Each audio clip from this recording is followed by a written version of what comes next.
Weekly News Koarmada RI edisi minggu kedua bulan November tahun 2022.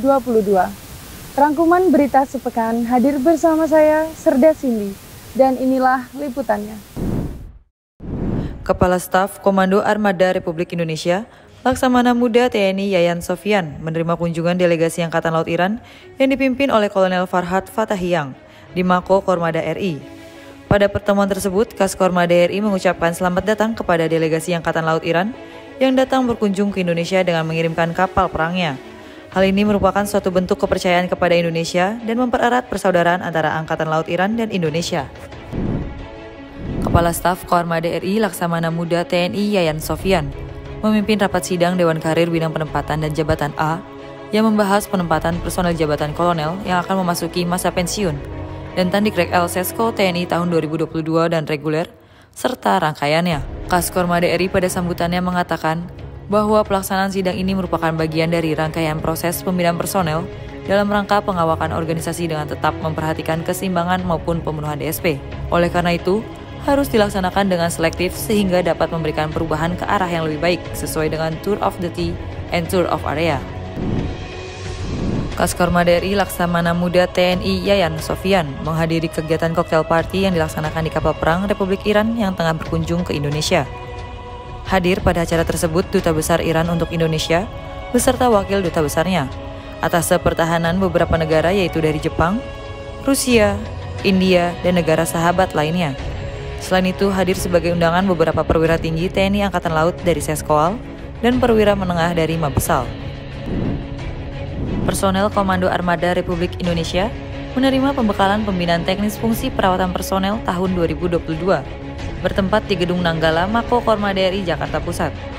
Pembinaan teknis Watpers yang dilaksanakan sehari ini dibuka dengan dihadiri langsung oleh Kadis Watpersal, Brigjen Marinir Heri Juheri, dan Aspers Pangkoarmada RI Laksamana TNI Dery T. Suhendi, dan sebagai pemapar yaitu Kolonel Marinir Wayan yang sehari-hari menjabat sebagai Kasubdisian Pers di Watpersal. Komando Armada Republik Indonesia melaksanakan upacara memperingati Hari Pahlawan yang bertempat di lapangan Mako Koarmada RI Jakarta Pusat. Bertindak sebagai inspektur upacara, Laksamana Pertama TNI Arif Muhtarom yang sehari-hari menjabat sebagai Inspektur Inspektorat Koarmada RI. Sementara bertindak sebagai komandan upacara, Mayor Marinir Nito. Upacara dalam rangka memperingati Hari Pahlawan yang jatuh pada tanggal 10 November ini dihadiri pejabat utama Koarmada RI, para Kasatker, dan seluruh prajurit serta ASN Koarmada RI. Kepala Staf Komando Armada Republik Indonesia, Laksamana Muda TNI Yayan Sofyan, turut menyambut kedatangan kapal Rumah Sakit Cina Arkpis 866 di dermaga JICT 2 Pelabuhan Tanjung Priuk, Jakarta Utara. Kedatangan kapal rumah sakit dari Cina ini bertujuan untuk melaksanakan port visit di Indonesia, dalam hal ini sandar di Pelabuhan Dermaga JICT Tanjung Priuk, Jakarta. Kedatangan kapal ini selain disambut oleh Koarmada RI, juga hadir turut menyambut Pangkolin Lamil dan Lantamal 3 yang diwakili Asintel dan Lantamal 3, serta beberapa perwakilan dan Mabes TNI AL. Kepala Staf Komando Armada Republik Indonesia, Laksamana Muda TNI Yayan Sofyan, memimpin rapat sinkronisasi dalam rangka pelaksanaan relokasi Koarmada RI dengan menempati Mako Koarmada 1, yang akan melaksanakan tahap akhir relokasi ke Tanjung Pinang di Gedung Nanggala Mako Koarmada RI Jakarta.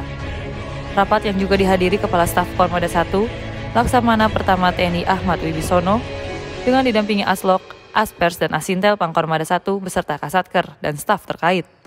Sementara Koarmada RI didampingi para pejabat utama dan Kasatker Koarmada RI. Pangkoarmada RI Laksamana Madya TNI Heru Kusmanto melaksanakan peninjauan lokasi Mako Koarmada 1 yang akan ditempati Koarmada RI setelah Koarmada 1 melaksanakan relokasi ke Tanjung Pinang. Saat melaksanakan peninjauannya, Pangkoarmada RI didampingi Pangkoarmada 1, Laksamana Muda TNI Arsyad Abdullah, dan Koarmada RI Laksamana Muda TNI Yayan Sofyan, serta para asisten Pangkoarmada RI. Selanjutnya mulai minggu depan, Mako Koarmada 1 akan ditempati dan berubah menjadi Mako Koarmada RI. Pangkoarmada RI Laksamana Madya TNI Heru Kusmanto mengikuti sidang Dewan Karir Penempatan Jabatan B Tandikrek Seskoal 40 dan Wankarbit Patjab C Tandik Spespa yang dilaksanakan secara virtual di ruang rapat Panglima Mako Koarmada RI Jakarta. Rapat Wankarbit Pajab ini dilaksanakan di Mabesal dan dipimpin oleh Kasal Laksamana TNI Yudo Margono. Sementara turut mendampingi Pangkorma DRI pada rapat tersebut, Kaskorma DRI Laksamana Muda TNI Yayan Sofian, Aspers Pangkorma DRI Laksamana Pertama TNI Deri T. Suhendi, dan Kadismin Pers Kolonel Laut Pelaut Rahmat Arif. Demikian Weekly News Koarmada RI minggu ini. Koarmada RI sebagai pemersatu kekuatan Laut Nusantara. Eka pada Banda Jalan Nusa.